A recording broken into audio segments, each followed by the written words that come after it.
Hello students, welcome to the class of physics. I am your lecturer physics Nareshwar Singh Jambal, and today we are going to discuss capacitance of parallel plate capacitor with dielectric slab. Okay, तो जैसा कि आप जानते हैं हमने previous lecture में हमने capacitance निकाला था between the parallel plate capacitor.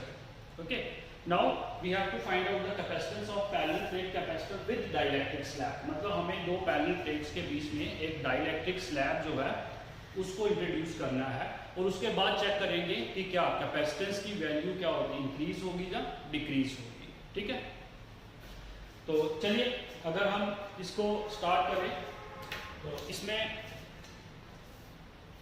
सबसे पहले मैं डायग्राम जो ड्रॉ कर लेता हूं. हमारे पास ये दो पैरेलल प्लेट्स हैं.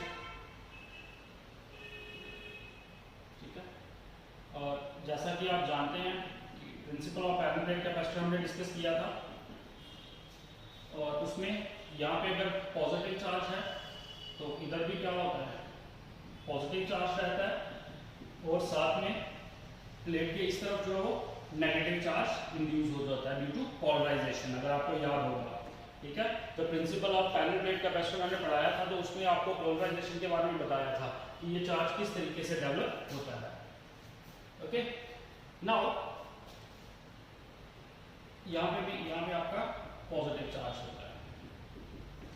तो लास्ट लेक्चर में हमने क्या किया था कि पैरेलल प्लेट कैपेसिटर लिया था और आपको पता है कि इन दो प्लेट्स के बीच में डिस्टेंस जो था वो स्मॉल डी रखा था और जो एरिया था इन प्लेट्स का वो था कैपिटल ए. ओके, और इनसाइड जो है वो आपके पास वैक्यूम या फिर एयर जो था वो मीडियम था. तो पैरेलल प्लेट कैपेसिटर के लिए विदाउट डाइलेक्ट्रिक स्लैब हमने कैपेसिटेंस की वैल्यू को फाइंड आउट किया था. तो उसकी क्या वैल्यू आई थी, capacitance of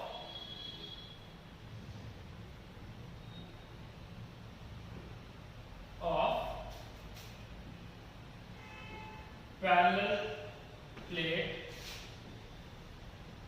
capacitor is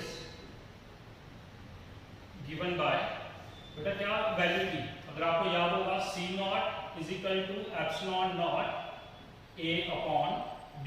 this is your first equation. ठीक है, तो विदाउट डाइलेक्ट्रिक स्लैब हमारे पास कैपेसिटेंस की वैल्यू क्या थी, ये थी. ये हमने प्रीवियस लेक्चर में इसको फाइंड आउट किया हुआ है.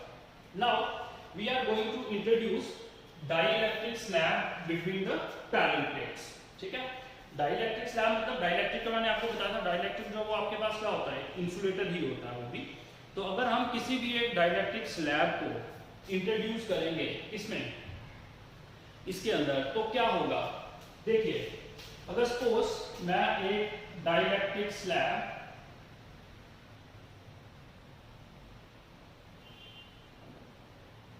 जिसकी थिकनेस T है, small t is the thickness of dielectric slab, उसको अगर मैं इंट्रोड्यूस करता हूं, ठीक है, तो उससे क्या होगा, देखिए जब डाइलेक्ट्रिक स्लैब को इंट्रोड्यूस नहीं किया था तो उस वक्त हमारे पास फील्ड जो थी वो डेवलप हुई थी. ये मैं एक बार फिर से स्पेसिफाई कर लेता हूं.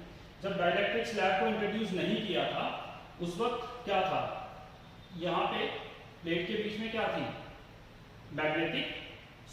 इलेक्ट्रिक फील्ड जो थी वो डेवलप थी. ठीक है, तो ये जो फील्ड डेवलप थी ये हम ले लेते हैं E not. E not field जो वो इसके अंदर डेवलप थी. और जब हमने क्या किया, डाइलेक्ट्रिक स्लैब को इंट्रोड्यूस किया, ठीक है, अब हम क्या करेंगे, डाइलेक्ट्रिक स्लैब को जो है उसको इंट्रोड्यूस करेंगे. ये हमने जब डाइलेक्ट्रिक स्लैब को इधर इंट्रोड्यूस किया और डाइलेक्ट्रिक स्लैब की थिकनेस जो है वो कितनी रख लेते हैं, स्मॉल t. ओके, तो इसके कारण क्या होगा कि अब डाइलेक्ट्रिक स्लैब को इंट्रोड्यूस किया है तो अब इसके बीच में क्या होगा, पोलराइजेशन जो है वो अकर होगी. तो जिसके कारण यहाँ पे जो है वो नेगेटिव चार्ज आ जाएगा. ठीक है, और इस तरफ जो है वो आपका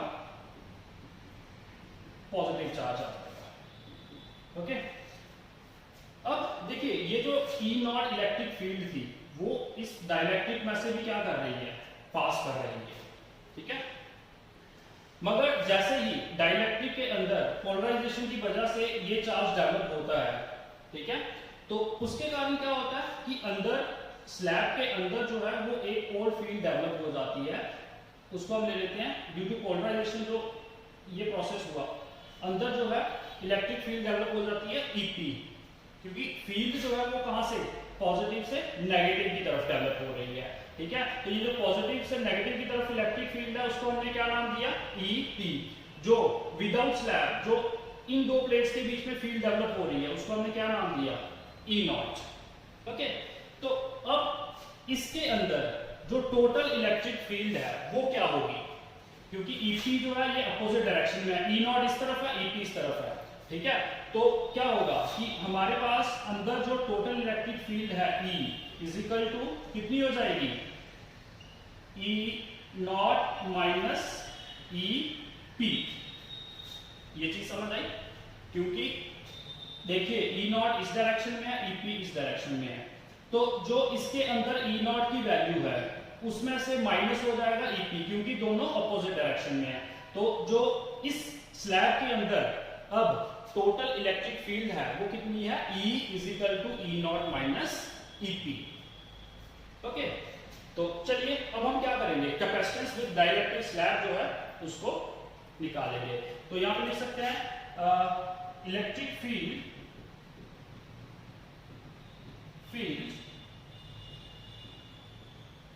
inside the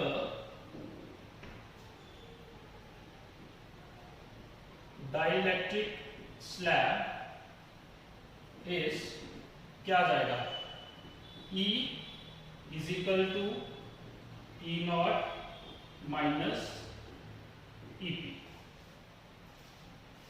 ओके, तो ये हमारे पास इलेक्ट्रिक फील्ड आई किसके अंदर बेटा, स्लैब, ग्लास स्लैब के अंदर। ओके, तो चलिए अब हम नेक्स्ट, हमें मैग्नीट्यूड ही निकालना था, चलो वेक्टर लगाने की जरूरत नहीं है क्योंकि हम मैग्नीट्यूड की वैल्यू जो वही फाइंड आउट करेंगे, तो इसके ऊपर अगर वेक्टर मान भी लगाएं तो कोई इशू नहीं है।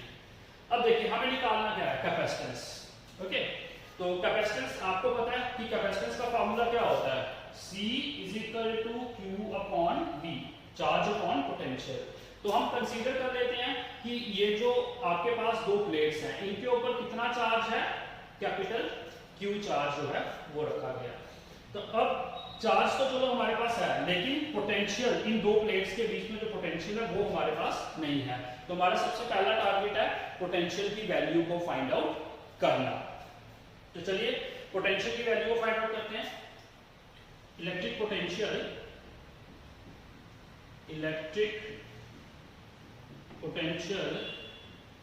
between two plates is given by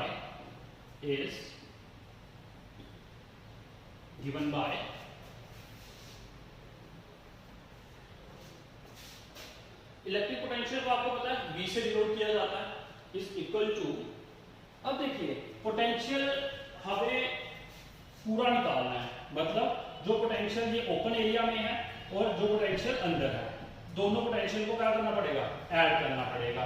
तो पहले बाहर जो इन प्लेट्स के बीच में जो आउटर सरफेस है, जो वेकेंट स्पेस है, ये वाला, ये और ये, इसके बीच में पोटेंशियल की वैल्यू क्या होगी, E not into D minus T. अब ये कैसे आया मैं अभी बताता हूं, ठीक है, प्लस ई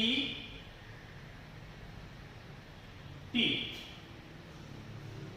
ओके, अब देखिए ये कैसे आया, अगर आपको बेटा याद होगा तो आपको ये रिलेशन dV अपॉन dr, हमने ये रिलेशन पढ़ा हुआ है, ठीक है, पोटेंशियल ग्रेडियंट का रिलेशन है ये, इसको हमने डेवलप किया। तो ये माइनस हमें मैग्नीट्यूड चाहिए तो इसको मैंने रफ कर दिया।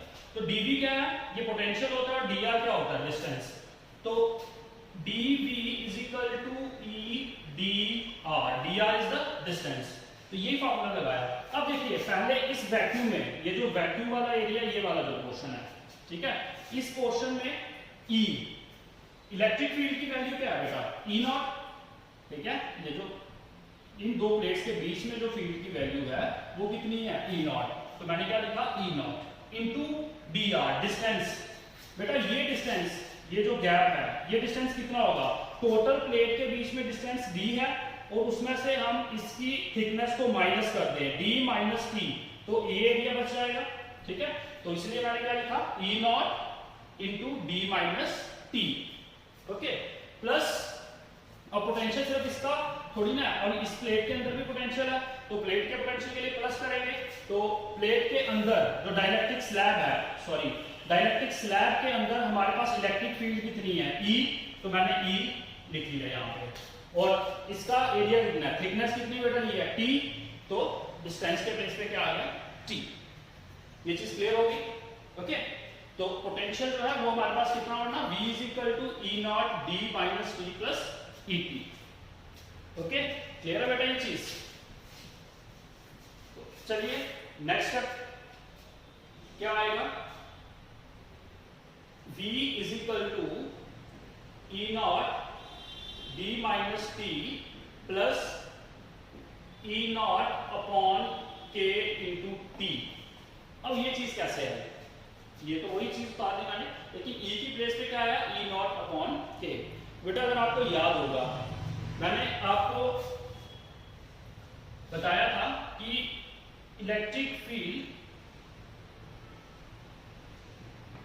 इन मीडियम, और सॉरी इन वैक्यूम और फ्री स्पेस कह सकते हो, ठीक है, और in medium is equal to किसके बराबर होता है, डाइलेक्ट्रिक कांस्टेंट के बराबर होता है, ठीक है। तो अगर ये इसके बराबर होता है, क्योंकि अगर आपको ये याद होगा, ये ऐसे भी था हमारे पास, force in medium, sorry force in vacuum upon force in medium, ये किसके बराबर होता है, के बराबर होता था, ठीक है। मैं फिर से यहाँ पे लिख देता हूँ आपको, स्टार्टिंग में बताया था, force in air upon force in medium is equal to dielectric constant के बराबर होता है। तो बेटा ये फोर्स जो है, फोर्स को अगर मैं इलेक्ट्रिक फील्ड लिख लूं तो कोई फर्क नहीं पड़ेगा, क्योंकि ये इसका मतलब सेम ही होता है। तो हमारे पास E naught upon E is equal to K, okay. तो ई को इस तरफ ले जाएंगे हम, अगर मैं ई को इस तरफ ले गया तो पीछे क्या बचा, ई नॉट अपॉन के। तो यही वैल्यू जो है मैंने ई की यहाँ पे पुट करी, ई की प्लेस पे ई नॉट अपॉन के पुट कर दी है, ओके, क्लियर है ये चीज।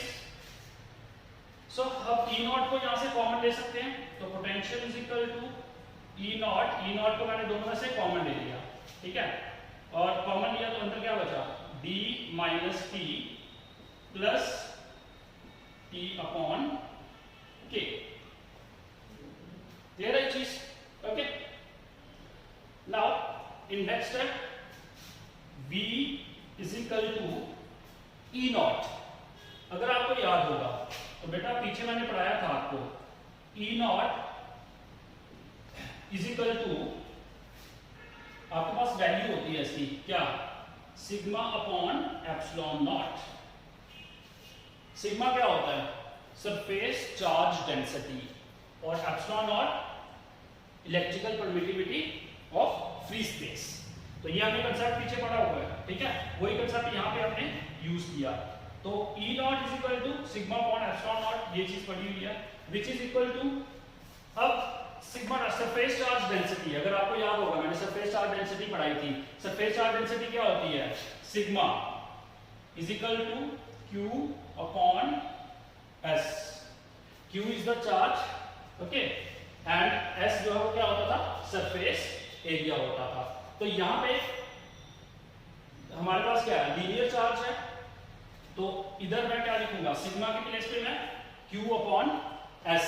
अब S जो है एरिया, तो यहाँ पे हमने क्या कंसीडर किया हुआ, प्लेट का जो एरिया है वो कितना है, कैपिटल A, तो मैं S की प्लेस पे क्या लिख सकता हूँ यहाँ पे A। तो यहाँ पे मैं क्या करूंगा, सिग्मा की प्लेस पे ये वैल्यू पुट कर दूंगा, Q अपॉन A, और ये वाला एप्सिलॉन नॉट। ये चीज बेटा क्लियर हुई, ठीक है। तो इसलिए E नॉट की प्लेस पे मैं क्या वैल्यू लिखने जा रहा हूं, E नॉट की प्लेस पे मैं वैल्यू लिखूंगा Q upon A epsilon naught. कैसे आया, ये चीज मैंने आपको बता दी, E naught is equal to sigma upon epsilon naught, और सिग्मा की वैल्यू क्या होती है, Q upon A into epsilon naught, okay, into यहां पे आ जाएगा D minus T plus T upon K, okay. तो ये वैल्यू आ गई इसकी पोटेंशियल की। चार्ज बेटा इधर हमने कैपिटल Q रखा है, है ना। तो कैपिटल क्यू रखना है तो इधर भी फिर हम क्या करेंगे, क्यू की प्लेस पे कैपिटल क्यू ही रख देंगे। ओके, अगर स्मॉल रखना है तो स्मॉल रख सकते हो, नो इश्यूज। ओके, पोटेंशियल की वैल्यू आ गई। और पोटेंशियल हमें निकालना क्या है, कैपेसिटेंस। तो चलिए, therefore capacitance of parallel plate capacitor with dielectric slab is given by, अब is given by ना, इसको सीधा लिखिए, is direct capacitance of parallel plate capacitor with dielectric slab is, क्या आ जाएगा, ये डायग्राम रब कर दूं, ठीक है। तो डायग्राम को मैं यहां से रब कर रहा हूं। ओके, तो इसके बाद मैं डायरेक्ट यहां से यहां पे आ। ओके, तो चलिए, कैपेसिटेंस का फार्मूला क्या होता है बेटा, C is equal to Q upon V। Okay, so C is equal to Q वैसे रहेगा अपॉन V का वैल्यू हमने निकाली हुई है, कहां पे है ये, तो इस वैल्यू को क्या करेंगे यहाँ पे पुट कर देंगे। तो अगर इसको पुट करेंगे तो क्या आएगा, Q into D minus T plus T upon K upon A epsilon not जो कहां चला जाएगा, ऊपर चला जाएगा। ओके, तो ये Q और ये Q क्या हो गया हमारे पास, कैंसिल हो गया। So capacitance C is equal to epsilon naught A upon D minus T, ठीक है। तो इसको ऐसे लिख सकते हैं हम, D माइनस T को अगर हम यहां से कॉमन ले लें तो अंदर क्या आएगा, 1 माइनस 1 अपॉन K। बेटा ये चीज समझ आए, D माइनस T जो है वो हमने कॉमन ले लिया, ठीक है। T को अगर माइनस T इधर अगर कॉमन आ गया तो यहाँ पे बच गया 1, ठीक है, प्लस माइनस माइनस और 1 अपॉन K। ओके, क्लियर है ये चीज। So this is the capacitance of parallel plate capacitor with dielectric slab. अगर बेटा अगर ध्यान से देखो तो ये कैपेसिटेंस था हमारे पास सिर्फ पैरेलल प्लेट कैपेसिटर, ठीक है, विद फ्री स्पेस, मतलब उसमें एयर का वैक्यूम था दो प्लेट्स के बीच में। लेकिन जहां पे जब हमने डाइलेक्ट्रिक स्लैब को इंट्रोड्यूस किया तो डाइलेक्ट्रिक को स्लैब को इंट्रोड्यूस करने से क्या हुआ कि कैपेसिटेंस की वैल्यू इंक्रीज हो गई। कैसे इंक्रीज हुई, इधर देख रहे हो, C नॉट जो है एप्सिलॉन नॉट A, इधर भी न्यूमरेटर में एप्सिलॉन नॉट A है, इधर एप्सिलॉन नॉट जो A है वो किससे डिवाइड हो रहा है, D के साथ डिवाइड हो रहा है, ठीक है। और यहाँ पे एप्सिलॉन नॉट A जो है वो D से नहीं डिवाइड हो रहा, D से भी माइनस हो रहा है कुछ, और उससे भी छोटी टर्म से डिवाइड हो रहा है। तो अगर ये और छोटी टर्म से डिवाइड होगा तो ऑब्वियसली इसका जो रिजल्टेंट है वो क्या आएगा, बड़ा आएगा। तो therefore capacitance of parallel plate capacitor with dielectric slab is greater than capacitance of parallel plate capacitor without dielectric slab. तो इसीलिए जो पैरेलल प्लेट कैपेसिटर्स होते हैं उनके बीच में जो है वो डाइलेक्ट्रिक स्लैब को रखा जाता है, ठीक है, सो दैट कि ज्यादा कैपेसिटेंस मतलब जो चार्ज है वो ज्यादा से ज्यादा स्टोर किया जा सके। Okay, so this is your capacitance of parallel plate capacitor with dielectric slab. Okay, तो अब देखिए इसमें एक दो स्पेशल केस हैं जिनको डिस्कस कर लेते हैं।